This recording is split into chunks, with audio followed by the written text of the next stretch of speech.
Pobedom nad ekipom Radičkog, rukometaši Sloge otvorili su vrata play-offa i nalaze se na dobrom putu da se nađu među 4 najbolja tima koji će u play-offu igrati sa Spartakom i Vojvodinom. Utakmica sa Radničkim iz Kragujevca počela je davanjem pošte nastradalima u terorističkim napadima u Francuskoj. U prepunoj hali sportova, gde se tražilo i mesto više, u subotu uveče odigrano je 8. kolo Super rukometne lige Srbije. Utakmica neizvesna do samoga kraja, iako su domaći igrači u većem delu meča bili u prednosti. Mladi tim Kragujevčana nije se lako prepustio i borili su se do samog kraja, ne bili savladali otpor i neostrašivost požeških momaka. Čestitam ekipi Sloge iz Požege na pobedi. Mislim da je publika u jednom predivnom ambijentu koji stvarno moram da pohvalim. Milina je bilo igrati pred ovakvom publikom. Zasluženo pobedila, iskoristili su te neke svoje šanse koje su imali u tvrdoj utakmici na mali broj golova, gde su nijanse odlučivale. Imali smo šansu da prelomimo utakmicu u našu korist. Promašili smo. Šta je tu? To je sport, to je rukomet. Čestitam ekipi Sloge, opet kažem, na pobedi. Moja ekipi na velikom zalaganju i velikoj borbi i stvarno sam ponosan na njih, jer iako imamo mnogo problema u samom klubu i sve to, borimo se i nadam se da će to doći kroz rezultate u narednim kolima.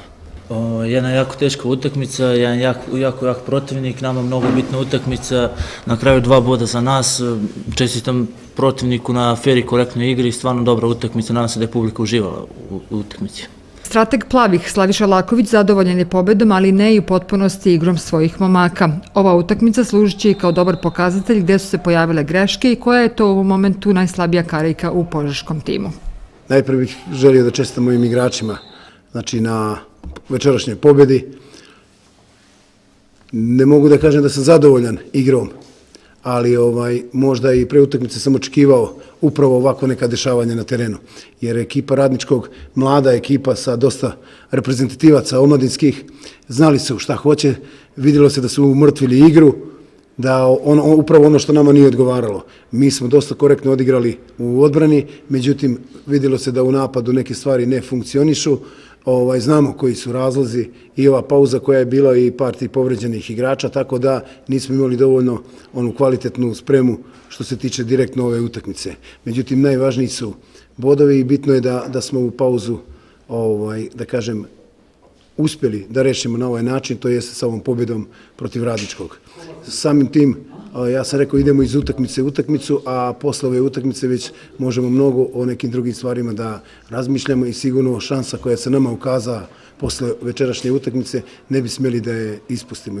Najveće zasluge u timu domaćih u ovom meču pripale su golmanu Milenkoviću, kao i Pavloviću, Andrejeviću i Žegarcu, koji su se po 4 puta upisali u listu strelaca. Nakon 8. kola Požeška Sloga je na drugom mestu na tabeli sa 13 bodova, koliko ima i Crvena zvezda koja je na prvom mestu, dok je Metaloplastika treća sa 12 bodova.